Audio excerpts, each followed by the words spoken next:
Okay. So,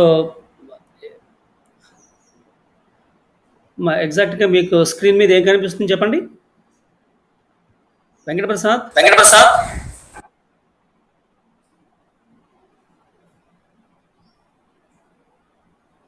సెషనా?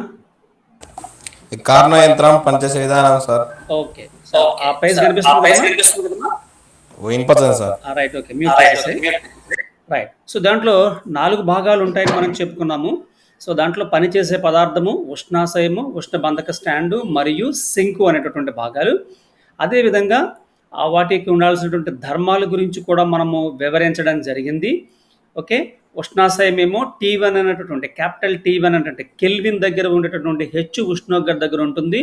దాని యొక్క ఉష్ణ ధారణ సామర్థ్యం ఎక్కువగా ఉండాలి అని నేర్చుకున్నాము. సింక్ ఏమో క్యాపిటల్ T2 అనేటటువంటి తక్కువ ఉష్ణోగ్రత వద్ద ఉంటుంది. ఓకే. దీనికి కూడా ఎక్కువ ఉష్ణధారణ సామర్థ్యం ఉండాలి అని నేర్చుకున్నాం. ఎందుకు అంటే వ్యవస్థ కనుక ఉష్ణ శక్తిని సింక్‌కి ఇచ్చేసినట్లయితే ఓకే. ఉష్ణ శక్తిని తీసుకున్నటువంటి సింక్ తన యొక్క ఉష్ణోగ్రతని పెంచుకోకూడదనమాట. ఎల్లప్పుడూ T2 ఉష్ణోగ్రత వద్దే స్థిరంగా ఉండాలి. ఆ విధంగా T2 ఉష్ణోగ్రత వద్దే మెయింటైన్ చేయాలి అంటే దానికి ఎక్కువ ఉష్ణధారణ సామర్థ్యం ఉంటేనే సాధ్యమవుతుంది. లేకపోతే ఏమవుతుంది, మనం ఒక వస్తువుకి ఉష్ణ శక్తిని ఇచ్చామనుకోండి, ఆటోమేటిక్‌గా దాని యొక్క ఉష్ణోగ్రత పెరిగిపోతుందనమాట. కాబట్టి అలా పెరగకుండా ఉండాలి అంటే ఓకే. ఎక్కువ ఉష్ణధారణ సామర్థ్యం ఉంటే జరగదనమాట అలాగే. తర్వాత పక్క గోడలో అతమ ఉష్ణవాహకంతోని అడుగు భాగమేమో ఉష్ణవాహక పదార్థముతోటి చేయబడినటువంటి ఒక ఆదర్శ వాయువే మనకి పనిచేసే పదార్థము. సో, అది మెయిన్ కాంపోనెంట్ అనమాట. ఆ తర్వాత ఉష్ణబంధకపు స్టాండు అని కూడా నేర్చుకున్నాం మనము 4. ఆ తర్వాత కార్నో చక్రము ఏమిటనే విషయం గురించి కూడా మీకు నేను చెప్పాను. So, okay. మళ్ళీ ఒక్కసారి బ్రీఫ్‌గా అది వినండి. కార్నో యంత్రం మనకి 4 భాగాలుంటాయి. సో, ఈ 4 భాగాల్లో ఎలా ఉంటాయి అంటే మనకి ఈ కార్నో యంత్రం డయాగ్రాము దాంట్లో ఉన్నటువంటి వాల్యూస్ ఇంపార్టెంట్ అనమాట. Please remember this. సో, ఎప్పుడూ కూడా y అక్షం మీదేమో ఘనపరిమాణాన్ని x అక్షం మీద ఘనపరిమాణాన్ని, y అక్షం మీద మీరు పీడనాన్ని తీసుకుని గీసేటటువంటి గ్రాఫ్‌ని ఏమంటారు? సూచి పటము అంటారనమాట. ఏమంటాము? సూచి పటము అంటారు. ఇండికేటర్ డయాగ్రమ్ అంటారనమాట. దాన్ని సూచి పటము అంటాము. సో, ఈ సూచి పటము ఎలా ఉంటుంది అంటే చూడండి, వాయువు ఫర్ ఎగ్జాంపుల్ ఏ అనేటటువంటి స్థితి దగ్గర ఉన్నది మొట్టమొదట. అంటే అర్థం ఏంటి? దాని యొక్క పీడనము P1, దాని యొక్క ఘన పరిమాణము V1 వద్ద ఉన్నాయి అని అర్థం అనమాట.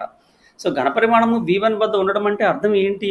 మీరు తీసుకున్నటువంటి ముషలకంతో బంధించబడి ఉన్నటువంటి ఆ స్థూపాకార పాత్ర యొక్క ఘన పరిమాణం ఎంతో కరెక్ట్‌గా వాయువు యొక్క ఘన పరిమాణం కూడా అంతే కదా మనం తీసుకుంటాం అన్నమాట. ఎందుకంటే వాయువులు ఎల్లప్పుడూ కూడా పాత్ర మొత్తం అంతా కూడా వ్యాకోచం చెందుతాయన్నమాట. పాత్ర మొత్తాన్ని ఆక్రమిస్తాయి. కాబట్టి పాత్ర ఘన పరిమాణమే వాయువు యొక్క ఘన పరిమాణం అనేది ఒక సూత్రం. కాబట్టి అంత ఘన పరిమాణం దగ్గర ఉన్నది. ఇప్పుడు మొట్టమొదట మనం ఏం చేయాలి? ఈ వలయంలో మొట్టమొదట సమ ఉష్ణోగ్రత వ్యాకోచానికి గురి చేయాలన్నమాట వాయువుని. సో, ఈ సమ ఉష్ణోగ్రత వ్యాకోచం అనే దాన్ని మనం ఎలా రిప్రజెంట్ చేస్తాము?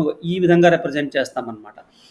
ఏ నుంచి బి దాకా ఉన్నటువంటిది సమ ఉష్ణోగ్రత వ్యాకోచము అంటాం. సో, ఇక్కడికొచ్చేటప్పటికి ఇక్కడ చూడండి, ఏ దగ్గర పీవీటీ విలువలు మనకి ఇంపార్టెంట్ అనమాట. పీవీటీ అనేటటువంటి విలువలు మనకి ఇంపార్టెంట్. వీటిని థర్మోడైనమిక్ కోఆర్డినేట్స్ అంటారన్నమాట. అంటే మనం సాధారణంగా యాంత్రిక శాస్త్రములో ఓకే. సో, యాంత్రిక శాస్త్రంలో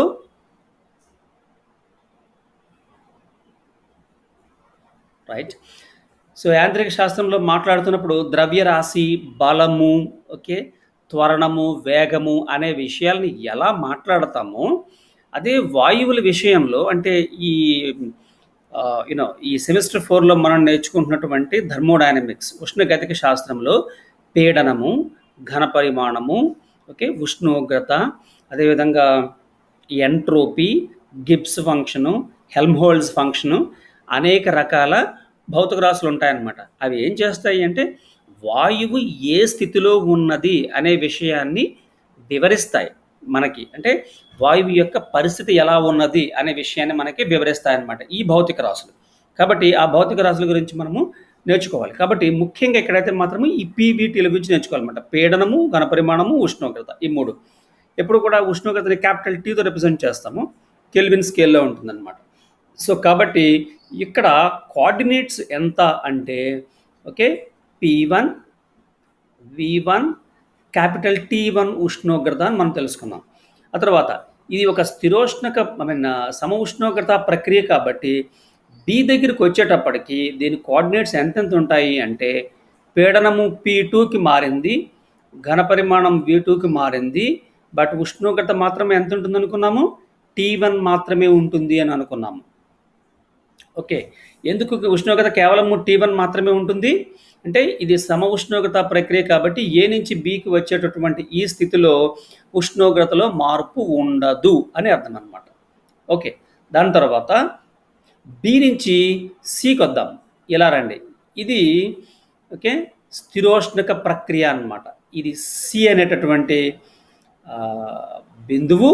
సో ఈ స్థిరోష్ణక ప్రక్రియ బి నుంచి సి వరకు ఉండేదాన్ని స్థిరోష్ణక ప్రక్రియ అంటాము. సో దీంట్లో పీడనము P3కి మారుతుంది, ఘనపరిమాణం V3కి మారుతుంది, ఉష్ణోగ్రత T2కి మారుతుంది అనమాట. ఓకే, సమ ఉష్ణోగ్రత ప్రక్రియ అయినటువంటి ఏ నుంచి బిలో ఎప్పుడు కూడా ఉష్ణోగ్రత మారదు.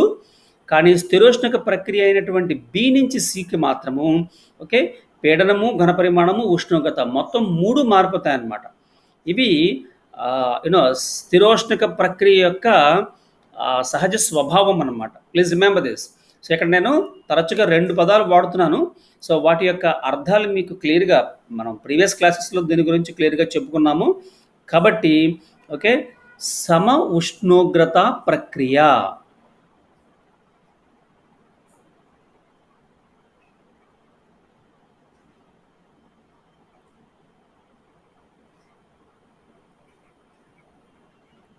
రెండవది స్థిరోష్ణక ప్రక్రియ.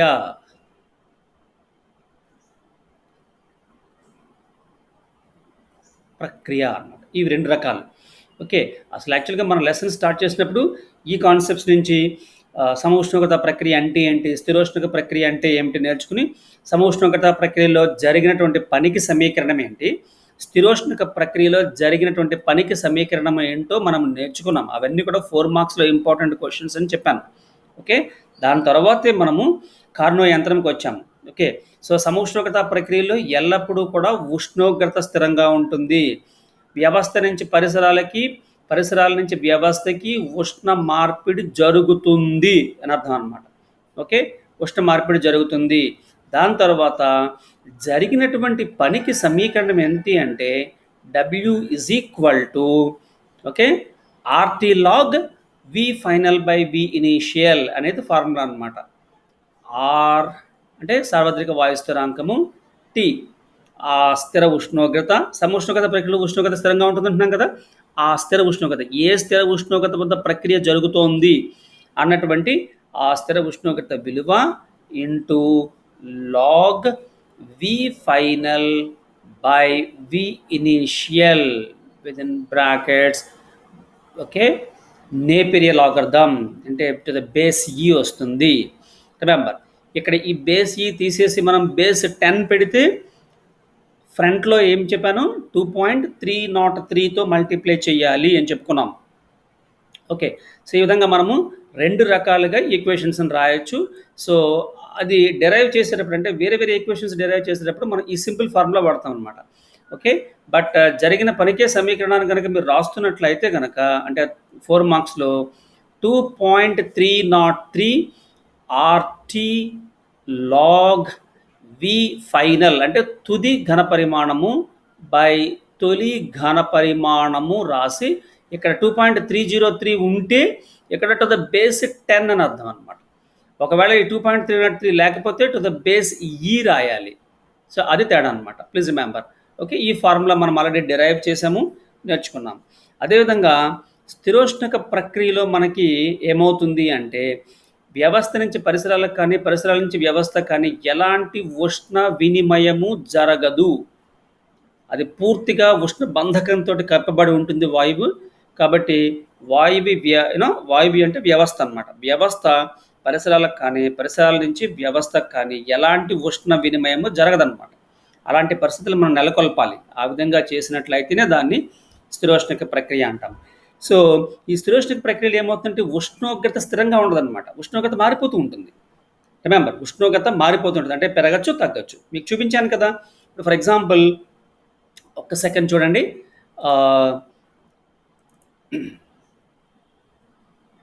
ఇది బెస్ట్ ఎగ్జాంపుల్ అనమాట. ఇది ఒక స్థిరోష్ణక ప్రక్రియ ఇది. సో ఈ స్థిరోష్ణక ప్రక్రియలో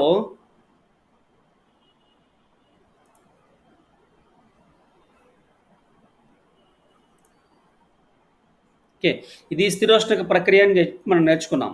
ఈ స్థిరోష్ణక ప్రక్రియ అంటే చుట్టూ మొత్తం డబుల్ వాల్స్ ఉన్నాయి, అంటే ఉష్ణ బంధక పదార్థము. ఇప్పుడు ఇక్కడ చూడండి పరిస్థితుల్లో మనం ఏం చేసాము, కంప్రెస్ చేసామన్నమాట. వాయువుని కిందకి తగ్గించాము. ఒక్క సెకండ్, నెట్వర్క్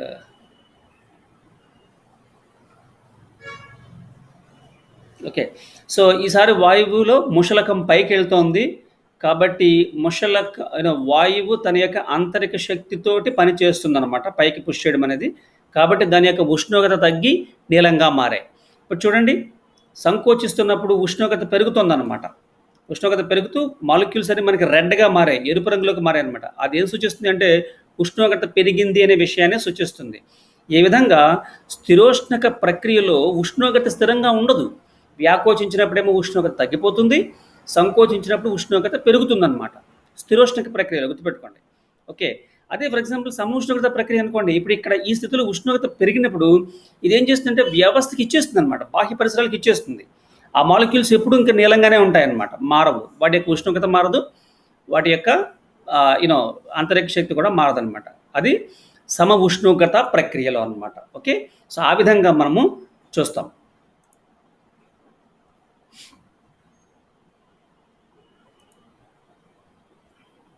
వన్ సెకండ్.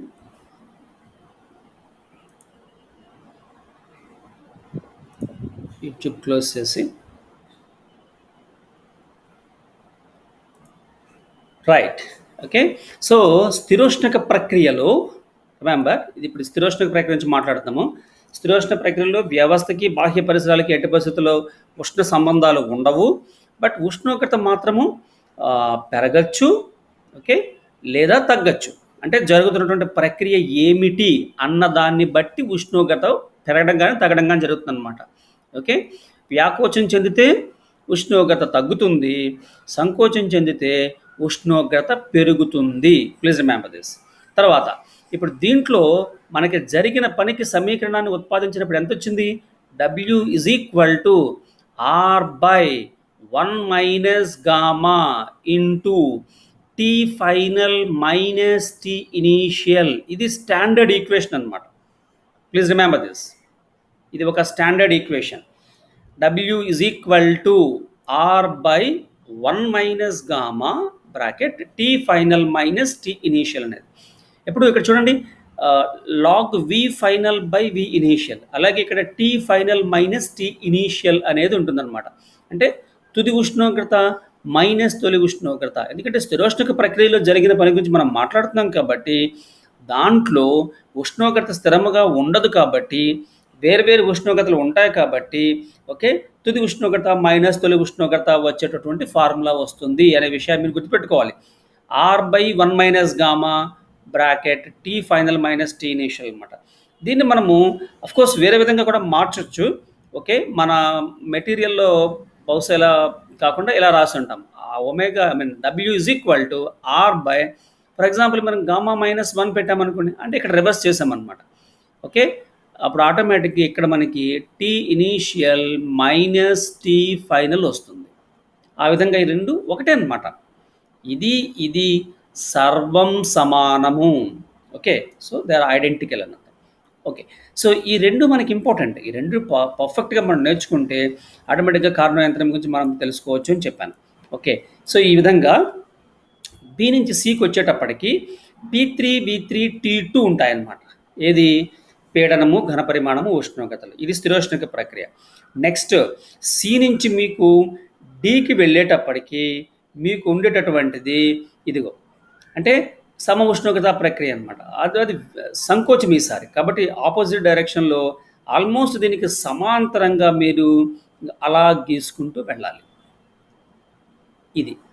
ఇది ఎగ్జాక్ట్గా ఏబికి సమాంతరంగా ఉంటుంది అనమాట. ఇది సి. ఇది ఫర్ ఎగ్జాంపుల్ ఇప్పుడు మీరు దీన్ని ఒక డి అనుకుంటే, ఓకే, సి నుంచి డి వరకు ఉన్నది సమ ఉష్ణోగ్రత సంకోచము అని అర్థం అనమాట. దాని తర్వాత ఇక ఫైనల్గా ఇప్పుడు ఇక్కడ డి దగ్గర పరిస్థితి ఏమిటయా అని అంటే, డి దగ్గర పీడనము అంటే ఇది ఎగ్జాక్ట్గా V1తో కోయిన్సైడ్ అవుతుందని కాదు మన ఉద్దేశము. రిమెంబర్, అలా తీసుకుందాము. ఓకే,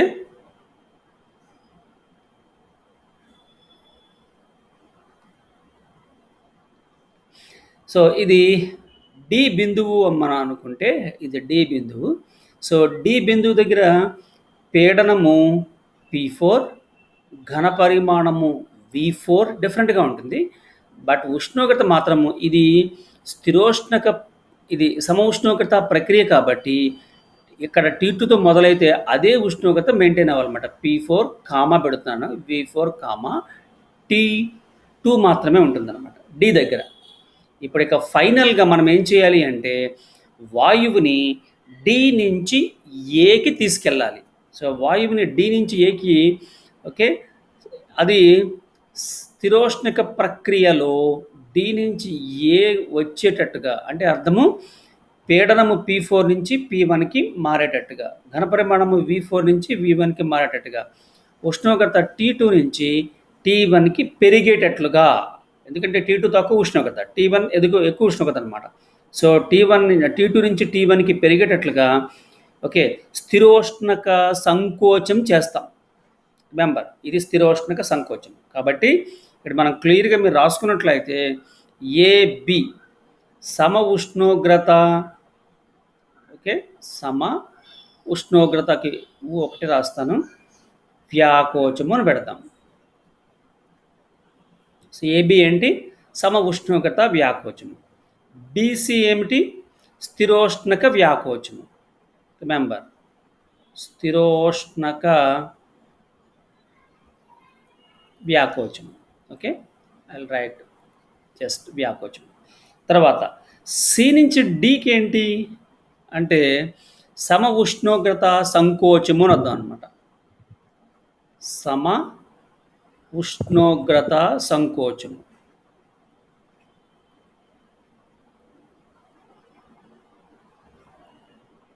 ఓకే, సిడి తర్వాత డి నుంచి ఏకి వస్తే డిఏ అనేది స్థిరోష్ణక సంకోచము. స్థిరోష్ణక సంకోచం. ఇవి ఈ 4 ప్రక్రియలు.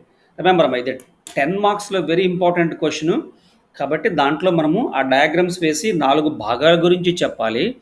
ఆ తర్వాత సూచి పటములు ఈ 4 ప్రక్రియల గురించి చెప్పాలన్నమాట. ఈ విధంగా మనము ఆదర్శ వాయువు అనేటువంటి ఈ కార్నో యంత్రంలో ఈ 4 భాగాలు ఉంటాయి. అంటే ఆ కార్నో యంత్రంలో ఉన్నటువంటి ఆ వాయువుని ఈ 4 ప్రక్రియలకి గురి చేస్తాము. సో ఇది చేసినప్పుడు ఆ వాయువు ఏం చేస్తుందంటే కొంత ఉష్ణ శక్తిని తీసుకుంటుంది, ఓకే, అలాగే కొంత ఉష్ణ శక్తిని బయటకి ఇచ్చేస్తుంది అనమాట. సో ఆ తీసుకున్న ఉష్ణ శక్తి మైనస్ బయటకి ఇచ్చినటువంటి ఉష్ణ శక్తి మనం గణించినట్లయితే వాయువు అంటే నెట్గా అనమాట. ఓకే, వాయువు మొత్తానికి యాక్చువల్గా ఎంత ఉష్ణ శక్తిని తీసుకుంది, ఓకే, తర్వాత వాయువు ఎంత పని చేసింది అనే 2 విషయాలని మనం గణించి వాటిల్ని ఫార్ములాలో సబ్స్టిట్యూట్ చేసి దక్షతకి మనము సమీకరణాన్ని ఉత్పాదించాల్సి వస్తుందన్నమాట. దక్షత అంటే ఎఫిషియన్సీ అంటాము. సో ఎఫిషియన్సీకి ఫార్ములాని డెరైవ్ చేస్తే అక్కడికి మన ఈ క్వశ్చన్కి ఆన్సరు కంప్లీట్గా రాసినట్టు అవుతుంది. ఓకే అమ్మా, కాబట్టి ఈ 4 ప్రక్రియల గురించి మనకి చాలా క్లియర్గా తెలియాలి. అప్పుడు మాత్రమే మనం నెక్స్ట్ డెరివేషన్ ఏం చేస్తున్నాం అనేది మనకి అర్థమవుతుంది అనమాట. ఓకే, సో ఇప్పుడు చూద్దాము. ఓకే, ఇప్పుడు ఫర్ ఎగ్జాంపుల్ మొట్టమొదట అంటే ఏ నుంచి బి వరకు అనమాట. అంటే ఈ సమ ఉష్ణోగ్రత వ్యాకోచ టైంలో ఫర్ ఎగ్జాంపుల్ వ్యవస్థ మన దగ్గర అంటే పరిసరాల నుంచి Q1 ఉష్ణ శక్తిని తీసుకుంది అనుకుందాం. ఓకే. సో, తర్వాత అది వ్యాకోచం చెందుతుంది కాబట్టి అది చేసిన పని W1 అనుకుందాం. ఈజ్ ఈక్వల్ టు ఎంత రాయాలి? అంటే మనకసలు ఫస్ట్ ఫార్ములా ఏంటి అనేది తెలియాలన్నమాట. ఫస్ట్ ఫార్ములా ఏంటి? సమఉష్ణోగ్రత ప్రక్రియలో ఫార్ములా ఏంటి అంటే RT log V final by V initial అన్నమాట. కాబట్టి అదే ఇక్కడ మనం వేస్తున్నాం. చూడండి, డెరివేషన్ పార్ట్‌లోకి ఎంటర్ అయ్యాము. జాగ్రత్తగా స్టెప్స్ అబ్జర్వ్ చేస్తూ, ఓకే, గమనిస్తూ జాగ్రత్తగా ఫాలో అవ్వండి.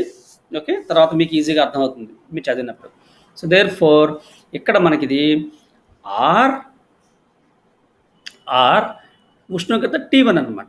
RT1 log V final by V initial అంటున్నాం. ఇక్కడ అంటే ఏబి పరిస్థితుల్లో అంటే ఏ నుంచి బికి వచ్చే దాంట్లో బి అనేది తుది స్థానము, ఏ అనేది తొలి స్థానం అవుతుంది. కాబట్టి తుది, okay, are log V2 by V1 కదా, అంటే V final by V initial కాబట్టి ఇక్కడ V ఫైనల్ అంటే V2 అవుతుంది అనమాట. తుది ఘన పరిమాణము బై తొలి ఘన పరిమాణము. సో, తొలి అన్నప్పుడు ఇప్పుడు ఫర్ ఎగ్జాంపుల్ ఒక ప్రక్రియ ఇలా జరిగింది అన్నామనుకోండి, యారో మార్క్ అక్కడ ఇంపార్టెంట్. సో, ఇలా జరిగింది అన్నామనుకోండి, ఇదేమో తొలి స్థానము, ఇది తుది స్థానం అనమాట. ఇక్కడ ఘన పరిమాణము V2 ఉంది, ఇక్కడ ఘన పరిమాణము V1 ఉంది. కాబట్టి తుది ఘన పరిమాణము బై తొలి ఘన పరిమాణము V final by V initial అనేది మనము ప్రతిక్షేపిస్తామన్నమాట. ఓకే, టు ది బేస్ ఈ అని రాస్తాం. అదర 2.3 మానేసి. ఓకే అమ్మా, ఇది ఫస్ట్ మీకు అర్థం కావాలి, రైట్? అది యాక్చువల్గా అయితే మనము డిరైవ్ చేస్తామన్నమాట. Okay. So, dW is equal to PdV తీసుకుని దాన్ని మనం ఇంటిగ్రేట్ చేసి W1 is equal to P ప్లేస్లో ఏం రాస్తాము, RT బై V రాస్తాము, ఇంటూ dV వస్తుంది. ఓకే, దీన్ని మనం ఇంటిగ్రేట్ చేయాలి. అప్పుడు W1 is equal to RT స్థిరాంకం కాబట్టి RT బయటకు వచ్చేస్తుంది, dV బై V వస్తుంది. So, integral dV by V అంటే లాగ్ V అని నేర్చుకున్నాం కదా, కాబట్టి లాగ్ V వస్తుంది. Within limits V1 to V2 అని పెడతాము, V2 మైనస్ V1 అని రాస్తాము, log V2 minus log V1 రాస్తాము. సో, దాని నుంచి మనకి ఈ సమీకరణం వచ్చేస్తుంది అనమాట. సో, అది మీకు మళ్ళీ నేను చెప్పడం లేదు, ఓకే, ఎందుకంటే మనకి ఇక్కడ దీని మీద కాన్సన్ట్రేట్ చేసి మనం కన్ఫ్యూజ్ కాకుండా ఉండాలి. కాబట్టి therefore Q1 is equal to W1 is equal to RT1 log V2 by V1. ఇది మొదటి సమీకరణం అనుకుందాం. నెక్స్ట్, ఓకే, రెండవది ఏంటి, బి నుంచి సి దాకా అనమాట. అది ఎలాంటి ప్రక్రియ? అది స్థిరోష్ణక ప్రక్రియ. పని జరుగుతోందా? జరుగుతుంది, వ్యాకోచం చెందుతుంది. కానీ ఉష్ణశక్తిని తీసుకుంటుందా? లేదు. కాబట్టి ఇక్కడ ఇది ఉండదన్నమాట. స్థిరోష్ణక ప్రక్రియ కాబట్టి ఉష్ణశక్తిని తీసుకోదు. కాబట్టి ఇది ఉండదు. కాబట్టి మనం ఏం చేయాలి అంటే డైరెక్ట్గా ఇక్కడ W2 ఈజ్ ఈక్వల్ టు అని రాయాలన్నమాట. Q2 రాదనమాట. ఓకే, ఫస్ట్ దాంట్లో మాత్రము Q1 is equal to W1 is equal to RT1 log V2 by V1 వస్తే, రెండోసారి మాత్రం అంటే రెండో ప్రక్రియలో W2 ఈజ్ ఈక్వల్ టు డైరెక్ట్గా వస్తుందన్నమాట. Okay, W2 is equal to తర్వాత జరిగేటువంటి పనికి కూడా సూత్రం మారిపోతుంది. ఎందుకు మారిపోతుంది? ఇది స్థిరోష్ణక ప్రక్రియ కాబట్టి స్థిరోష్ణక ప్రక్రియలో జరిగినటువంటి పనికి సమీకరణం మనం ఎంత తెలుసుకున్నాము? ఇదిగో, స్థిరోష్ణక ప్రక్రియలో జరిగిన పనికి సమీకరణం ఎంత అంటే W is equal to R by, ఇది చూడండి, R by 1 minus gamma into T final minus T initial. ఇది ఫాలో అవుదాం, 1 మైనస్ గామాదే ఫాలో అవుదాము, but T final T initial substitute చేయాలి మనం, గుర్తుపెట్టుకోండి. సో, దేర్‌ఫోర్ ఇక్కడికి వచ్చేటప్పటికి మనకి W2 is equal to, okay, W2 is equal to, so ఏమొస్తుంది చెప్పండి, R by 1 minus gamma into, okay, T final minus T initial అనమాట. ఈ స్థిరోష్ణక ప్రక్రియ మొదట్లో ఎంత ఉంది ఉష్ణోగ్రత? T1 ఉంది. సో, అది వ్యాకోచం చెందుతుంది కాబట్టి ఉష్ణోగ్రత తగ్గిపోతుంది అనమాట. కాబట్టి T2 వచ్చింది. కాబట్టి T final minus T initial విలువలో T1 మైనస్ T2 మనము ప్రతిక్షేపించాల్సి వస్తుంది. ఇది రెండవ సమీకరణం. ఓకేనా? నెక్స్ట్, మూడో దానికి రండి. ఏంటది అంటే సమ ఉష్ణోగ్రత సంకోచము అని అర్థం అనమాట.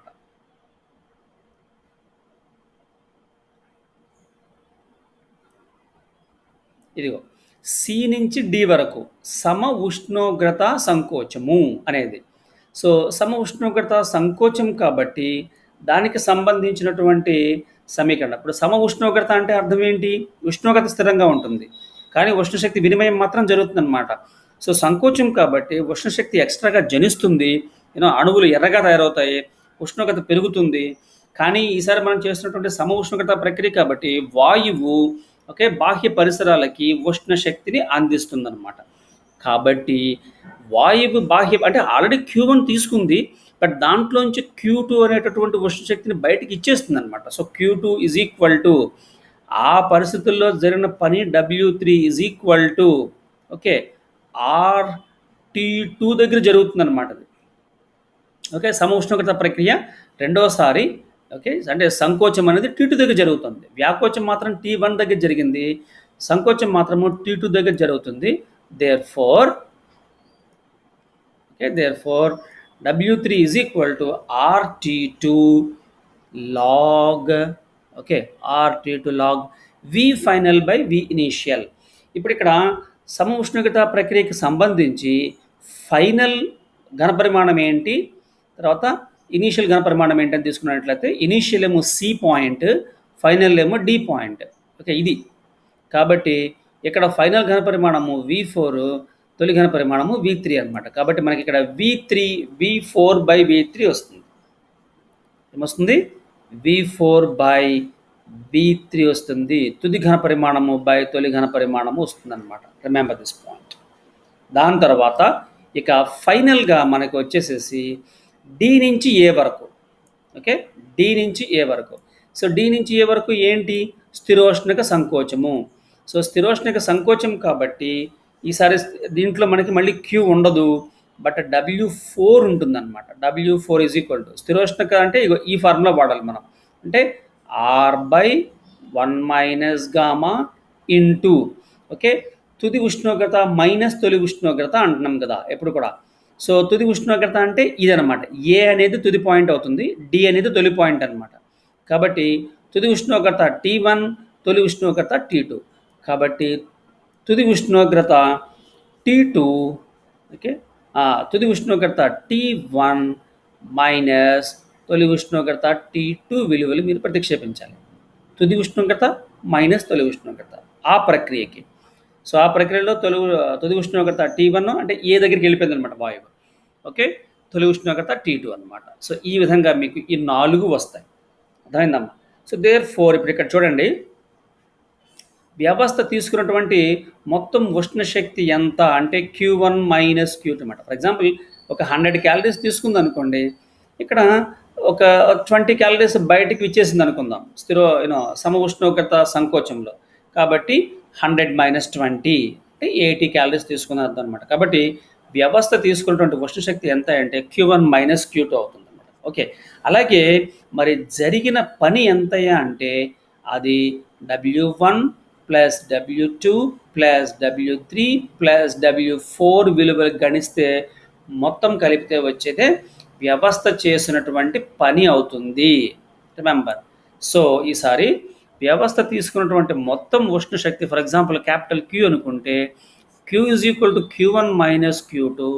అదే మొత్తం జరిగినటువంటి పని ఏంటి అంటే W1 plus W2 plus W3 plus W4 తీసుకోవాలన్నమాట. ఆ విధంగా మనం తీసుకున్నప్పుడు రిమెంబర్ మనకి ఈటా దక్షతని ఈటాతో రిప్రజెంట్ చేస్తాము. ఇలాగా ఎన్న కింద రాసి కొద్దిగా కింద కనాలి. So eta is equal to వ్యవస్థ తీసుకున్న ఉష్ణ శక్తి, ఇది ఫార్ములా మీరు రాయాలి. వ్యవస్థ తీసుకున్న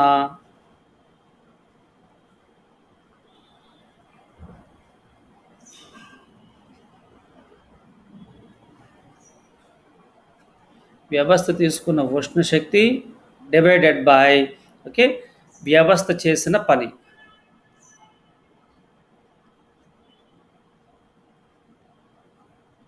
ఇదన్నమాట. అంటే చూడండి దక్షతకి ఫార్ములా చూడండి, ఎంత ఉష్ణ శక్తిని అంటే నెట్గా తీసుకుంది, తర్వాత ఎంత పని చేసింది, ఆ రెండింటి యొక్క రేషియో తీసుకుని జనరల్గా మనము ఇక్కడ ఇంటూ 100తో మల్టిప్లై చేస్తామన్నమాట. అప్పుడు దక్షత మనకి పర్సంటేజ్లో వస్తుంది. ఇది మీరు తెలుసుకోవాల్సిన ముఖ్య విషయం అనమాట. ఇప్పుడు ఇక్కడ మనము వ్యవస్థ తీసుకున్న ఉష్ణశక్తి ప్లేస్లో Q1 మైనస్ Q2 పెట్టేయచ్చు. వ్యవస్థ చేసిన పని మాత్రం ఇక్కడ ఈ 4 ఉన్నాయి కదా, ఈ 4 యొక్క మొత్తం గణించాలి. అయితే ఆ 4 యొక్క మొత్తాన్ని గణించేటప్పుడు మనకి కొన్ని క్యాన్సిల్ అయిపోతాయి.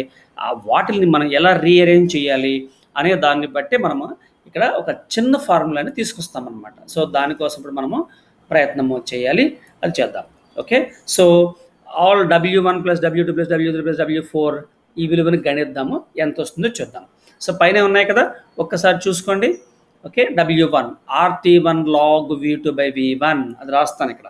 So therefore RT1 okay RT1 log V2 by V1 of course to the base E, తర్వాత ప్లస్ ఓకేమ్మా రెండవది W2 ఎంత R by 1 minus gamma into T1 minus T2.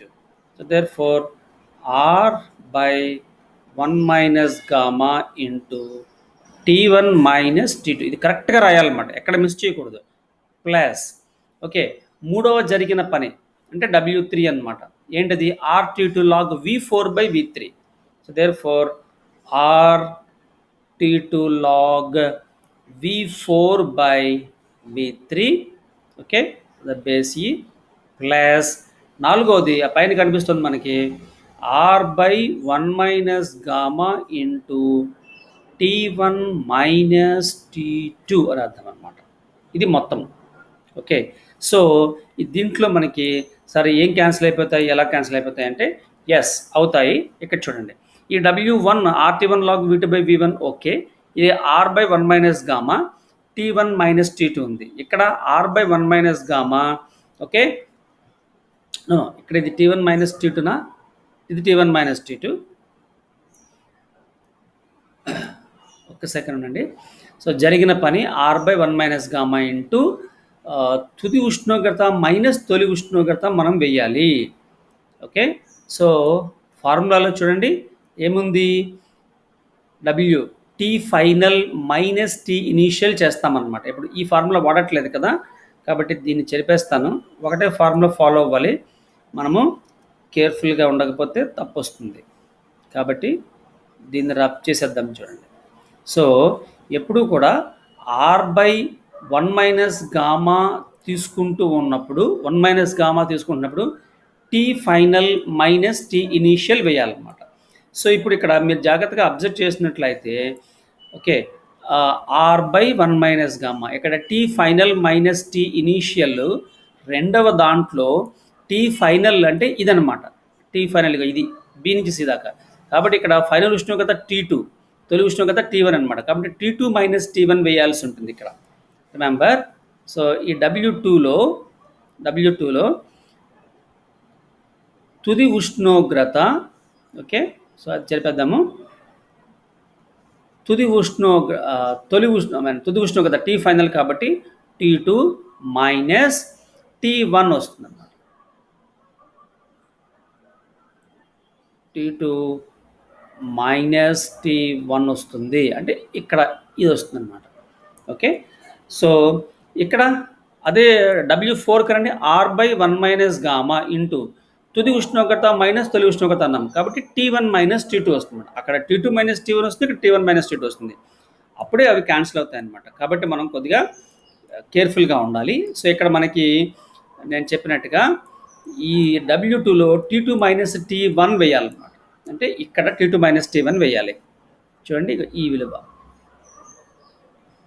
తప్పది. సో కాబట్టి T2 మైనస్ T1 పెట్టాలి, అప్పుడు cancel అవుతాయి.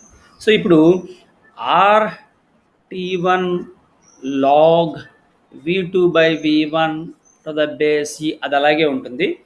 Plus ఇక్కడ కూడా దీన్ని మనం ఇలాగే ఉంచేద్దాం. For example R by 1 minus gamma into T2 minus T1 అలా ఉంచుదాము. ఇక్కడ plus RT2 log V4 by V3ని కూడా అలాగే ఉంచుతాము. ఓకే, ఇక్కడ మాత్రం నేను ఏం చేస్తానంటే ఈ T2 మైనస్ T1 కింద రాస్తాను దీన్ని. T1 మైనస్ T2 ఏమని రాస్తున్నాను, T2 మైనస్ T1 అని రాయాలి. అలా రాయాలంటే ఏం చేయాలి, ఫ్రంట్ మైనస్ సైన్ వస్తుంది. కాబట్టి minus R by 1 minus gamma into T2 minus T1 అని రాసుకోవచ్చు అనమాట ఇప్పుడు కూడా.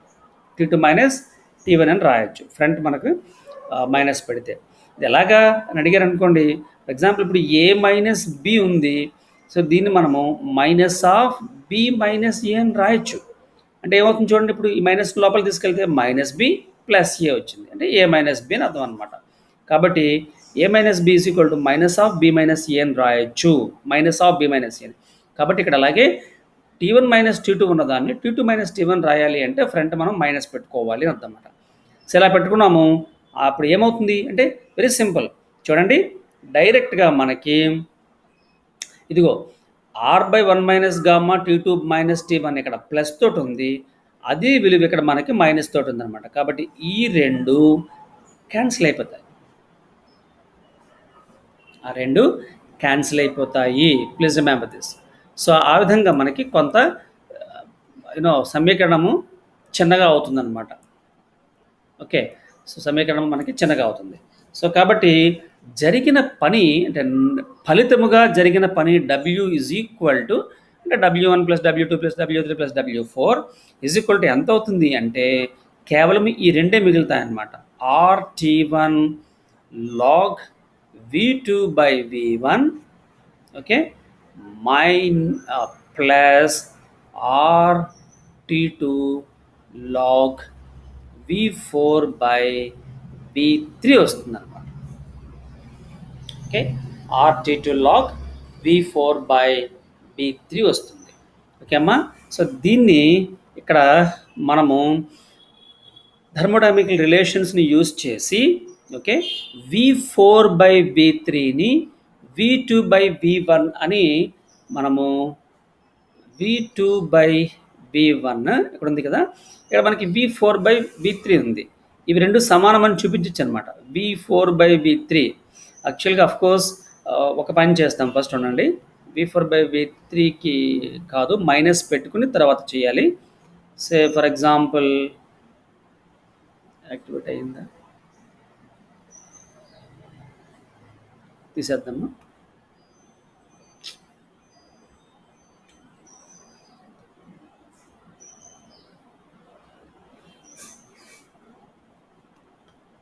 Okay, so let us see carefully. So దీన్ని రెండో పదంలో V3 by V4 రాస్తే వన్స్ అగైన్ ఇక్కడ మైనస్ పెట్టుకోవచ్చు అనమాట. సో కాబట్టి W is equal to RT1 log V2 by V1 దీని minus RT2 log V3 by V4 అని రాస్తాం. ఓకే, ఈ విధంగా మనం దాన్ని మాడిఫై చేయొచ్చు. అంటే ఇక్కడ మీరు ఎప్పుడైతే V4 by V3 and V3 by V4 అని రాశారో ఇక్కడ మీరు మైనస్ పెట్టుకుంటారు అనమాట. ఎస్, మనకు అది అవసరము, చాలా పెట్టుకుంటాం. ఆ పెట్టుకున్న తర్వాత నెక్స్ట్ స్టెప్లో మనము ఏమని ప్రూవ్ చేస్తాము అంటే ఎగ్జాక్ట్గా V2 by V1 విలువ V3 by V4కి సమానం అవుతుందన్నమాట. V2 by V1 విలువ V3 by V4కి సమానం అవుతుంది. సో అందువల్ల V3 by V4 విలువ కూడా మనము V2 by V1 ప్రతిక్షేపించేసుకుని R log V2 by V1 common తీయాల్సి వస్తుంది అనమాట. సో అది ఎందుకు జరుగుతుంది అనేది ఒక చిన్న డెరివేషన్ ఉంటుంది, మీరు జాగ్రత్తగా అబ్జర్వ్ చేయండి. నేను దాన్ని కంప్లీట్ చేస్తాను. Okay, let's listen carefully. ఇప్పుడు ఇక్కడ ఈ సమీకరణం ఉంది కదా, ఇప్పుడు దీంట్లో చూడండి ఈ విలువల్ని ఎల్లప్పుడూ కూడా స్థిరోష్ణక ప్రక్రియలో TV power gamma minus 1 is equal to స్థిరాంకము అనేది నిజము అనమాట. కొన్ని ఫార్ములాలు ఉంటాయి కదా. So TV power gamma minus 1 is equal to స్థిరాంకము అనేది అంటే అర్థం ఏంటంటే స్థిరోష్ణిక ప్రక్రియ జరుగుతున్నప్పుడు మనము ఈ సమీకరణాన్ని ఎల్లప్పుడూ కూడా ప్రతిక్షేపించవచ్చు. దీంట్లో గామా అంటే ఏం నేర్చుకున్నాము, విశిష్టోష్ణాల మధ్య నిష్పత్తి అని అర్థం అనమాట. CP/CV విలువ నేర్చుకున్నాము, కాబట్టి ఆ విలువ అనమాట CP/CV విలువ. సో ఇప్పుడు దీన్ని నేను ఇక్కడ మొట్టమొదటి B నుంచి Cకి అప్లై చేస్తాను, అది స్థిరోష్ణిక ప్రక్రియ కదా. కాబట్టి దాంట్లో B నుంచి Cకి మనం అప్లై చేసినప్పుడు ఏమవుతుంది అంటే ఇక్కడ మొట్టమొదట remember TV power gamma minus 1 is equal to constant అంటే ఎప్పుడు కూడా తొలి విలువ తుది విలువ. ఓకే, మనం ఎప్పుడు కూడా for example PV is equal to RT లేదా ఎన్ఆర్టీ అన్నారనుకోండి, అంటే అర్థం ఏంటంటే P V1 is equal to P V2 is equal to NRT అని అర్థం అనమాట. అలా P V1 is equal to P V2 తీసుకోవచ్చు. పీవీ ఈజ్ ఈక్వల్ టు స్థిరము అంటే P V1 is equal to P V2 is equal to P V3 అని మనం రాయొచ్చు అనమాట. అదేవిధంగా ఇప్పుడు మనము రాస్తున్నాం. So TV power gamma minus 1 is equal to constant అంటే ఇక్కడ మీరు అప్లై చేసినట్లయితే ఇక్కడ టీ ఎంత, T1 మొట్టమొదట బి దగ్గర అనమాట. కాబట్టి ఓకే, T1 ఇంటూ ఓకే దీని యొక్క ఘనపరిమాణము V2 కాబట్టి V2 power gamma minus 1 is equal to okay ఇక్కడికి రండి, ఇది స్థిరోష్ణ ప్రక్రియలో చివరి భాగము. కాబట్టి ఇక్కడ P3 V3 T2 ఉన్నాయి కాబట్టి ఇక్కడ ఉష్ణోగ్రత ఏమో T2 ఇంటూ ఘనపరిమాణము V3 కాబట్టి V3 పవర్ గామా మైనస్ 1 అని రాయొచ్చు అనమాట. ఈ సమీకరణము నిజము. Okay, please remember this. అదేవిధంగా ఇది కూడా స్థిరోష్ణక ప్రక్రియ కదా, డి నుంచి ఏకి కూడా ఒక స్థిరోష్ణక ప్రక్రియ. సరే, ఇప్పుడు దీనికి అప్లై చేద్దాం. సో దీనికి అప్లై చేసేటప్పుడు మనకి ఫర్ ఎగ్జాంపుల్ చూడండి, ఫస్ట్ ఇక్కడ అప్లై చేసిన తర్వాత ఇక్కడ అప్లై చేస్తాను, అప్పుడు మనకి క్యాన్సిలేషన్కి ఈజీగా ఉంటుంది. ఎప్పుడైనా ముందు వెనక ఎప్పుడైనా పర్లేదు అనమాట. ఇక్కడ T initial minus T final అనే కాన్సెప్ట్ లేదు కాబట్టి. సో ఇప్పుడు ఇక్కడ డిఏ అనేటటువంటి స్థిరోష్ణక ప్రక్రియకి నేను అప్లై చేస్తున్నాను. సో ఇక్కడ ఉష్ణోగ్రత ఎంత, ఇక్కడ ఫర్ ఎగ్జాంపుల్ T1, అక్కడ ఘనపరిమాణం ఎంత V1 అంటే power gamma minus 1 is equal to ఇక్కడ ఉష్ణోగ్రత ఎంత T2. ఓకే, ఇక్కడ ఘనపరిమాణం ఎంత V4 పవర్ గామా మైనస్ 1. ఆ విధంగా రాయొచ్చు అనమాట. ఇప్పుడు ఈ రెండింటికి మధ్య నిష్పత్తి తీసుకోండి మీరు, అంటే డివైడెడ్ బై తీసుకోండి. T1 క్యాన్సిల్ అవుతుంది, ఇక్కడ T2 క్యాన్సిల్ అవుతుంది అనమాట. అప్పుడు మనకి ఏమొస్తుంది, V2 by V1 okay whole power gamma minus 1, V2 by V1 whole power రాసుకోవచ్చు ఈసారి gamma minus 1 is equal to V3 by V4 whole power gamma minus 1, V3 by V4 whole power gamma minus 1. So therefore ఈసారి gamma minus 1లో తీసేస్తే okay ఘాతాలు సమానం కాబట్టి భూములు కూడా సమానం అవుతాయి. అంటే V2 by V1 is equal to V3 by V4 అవుతుంది. V2 by V1 is equal to V3 by V4 అవుతుంది అన్నది ఇక్కడ ఇంపార్టెంట్ అనమాట. V2 by V1 is equal to V3 by V4 అవుతుంది. This is very very important, please remember. So దీన్ని మనం ఇప్పుడు prove చేసాం. ఎస్, దేర్ ఫోర్ జరిగిన పని W ఈజ్ ఈక్వల్ టు ఏం చేస్తాము అంటే V3 బై V4 ప్లేస్లో V2 బై V1 రాద్దాం ఇక్కడ. అప్పుడు సమీకరణం ఎలా మారుతుంది, RT1 log V2 by V1 minus RT2 log okay V2 by V1 అని రాసుకోవచ్చు. ఇలా రాసుకోవడం వల్ల మనకి జరిగేటటువంటి విషయం ఏంటి అంటే దీంట్లో R కామన్ ఉంది, తర్వాత log V2 బై V1 కూడా కామన్ ఉందన్నమాట. కాబట్టి ఇంకేం మిగులుతుంది మీకు, T1 మైనస్ T2 మిగులుతుంది. చూడండి ఏ విధంగా మాడిఫై అవుతుందో.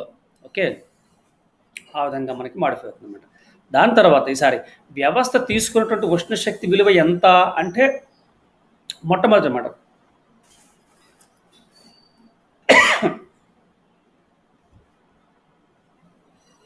మంచినీళ్ళు లక్ష్మి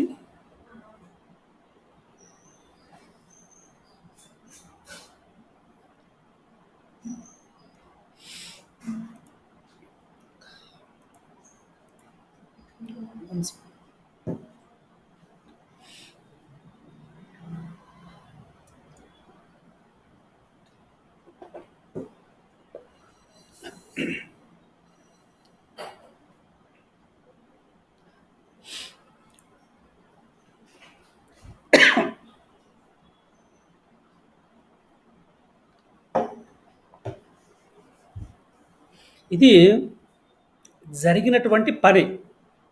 ఓకే, సో ఇక్కడ వ్యవస్థ తీసుకున్నటువంటి ఉష్ణము ఎంత అంటే అనుకున్నాం మనము,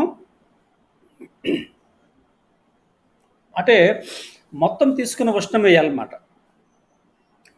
సో దేర్ ఫోర్ ఓకే మొట్టమొదటి తీసుకున్నటువంటి ఉష్ణం ఎంత అంటే Q1 is equal to W1 అది is equal to RT1 log V2 by V1 అన్నమాట. సో దేర్ ఫోర్ మీకు ఓకే ఎఫిషియన్సీ దక్షత eta is equal to okay so జరిగిన పని బై తీసుకున్న ఉష్ణ శక్తి వస్తుందన్నమాట ఇజ్ ఈక్వల్ టు ఇక్కడ W అంటే ఎంత r okay r log v2 by v1 of t1 minus t2 by okay t2 by t1 by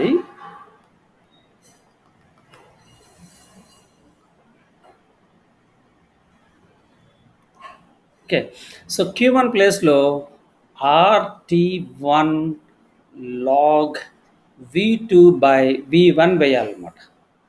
rt1 log v2 by v1 చూడండి q1 విలువ ఎంత అంటే మనం ఆల్రెడీ ఇక్కడ సమీకరణాలు రాసేటప్పుడు చేసాం.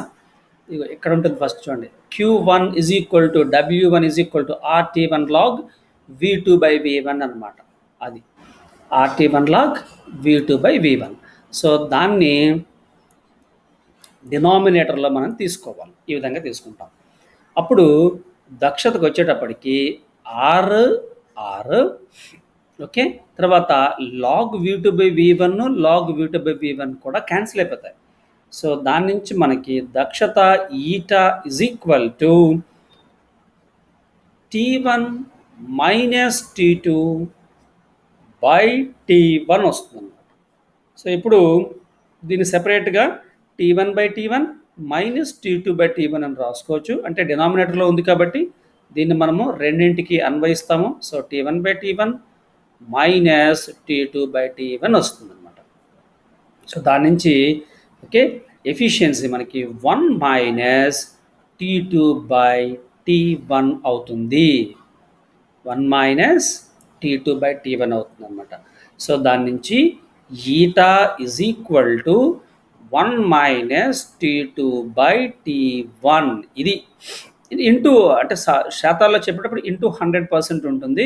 ఒకవేళ శాతంలో చెప్పకపోతే మాత్రము అది మనం పెట్టక్కర్లేదు. దేర్ ఫోర్ సో కార్నో యంత్రం యొక్క దక్షతకు సూత్రం ఏంటి అంటే 1 మైనస్ t2 బై t1. ఇక్కడ t2 ఏంటి సింక్ యొక్క ఉష్ణోగ్రత. t2 ఏంటమ్మా సింక్ యొక్క ఉష్ణోగ్రత. ఓకే అలాగే t1 ఏంటి అంటే ఓకే సోర్స్ ఉంది కదా అంటే ఉష్ణాశయం యొక్క ఉష్ణోగ్రత అన్నమాట. ఉష్ణాశయం ఉష్ణోగ్రత కాబట్టి ఆ విలువల మీద డిపెండ్ అవుతుంది అనమాట. ఓకే సో కార్నో యంత్రము అనేటటువంటిది సింక్ యొక్క ఉష్ణోగ్రత అలాగే ఉష్ణాశయం యొక్క ఉష్ణోగ్రతల మీద ఆధారపడుతుంది తప్ప ఓకే పనిచేసేటటువంటి వాయువు యొక్క స్వభావం మీద ఆధారపడదు అనేది ఇంపార్టెంట్. ఇప్పుడు మనం దక్షతకి ఇంకొక సూత్రాన్ని చూద్దాం. సో ఏటా ఈజ్ ఈక్వల్ టు ఓకేనా సో జరిగిన పని బై తీసుకున్న ఉష్ణము అని అర్థం అనమాట. q1 అంటాం. సో ఇక్కడ జరిగిన పని అంటే q1 minus q2 in terms of శక్తుల్లో మనం రాస్తాము. సో డివైడెడ్ బై q1 రాయొచ్చు అనమాట. ఇప్పుడు దీన్ని కూడా q1 by q1 minus q2 by q1 అని రాస్తాం. q1 by q1 minus q2 by q1 q2 by q1 అని రాస్తాం అనమాట. దీని నుంచి మనకి ఓకే ఈ కార్నో యంత్రం యొక్క దక్షతకి సూత్రంలో రెండవ ఫార్ములాగా మనకి eta is equal to 1 minus q2 by q1 వస్తుందన్నమాట. ఇది ఇంకొక సూత్రం. ఇప్పుడు చూడండి ఈ రెండింటిని అబ్జర్వ్ చేయండి. మనకి ఉష్ణోగ్రతలు ఇచ్చినట్లయితే 1 మైనస్ t2 బై t1 రాస్తాం. అదే ఒకవేళ ఉష్ణశక్తి విలువలు ఇచ్చినట్లయితే 1 minus q2 by t1. Sir class ఉంది సార్. ఓకే ఓకే ఆపేస్తున్నా. మనకి t2 by t1 is equal to q2 by q1 అవుతుంది అనమాట. ఇది ఇంపార్టెంట్. సో నెక్స్ట్ క్లాస్లో మనం కంటిన్యూ చేద్దాము. రైట్ అమ్మా మీరు డిస్కంటిన్యూ అయిపోండి. Okay right see you. ఆపేద్దాం ఎక్కడితోటి.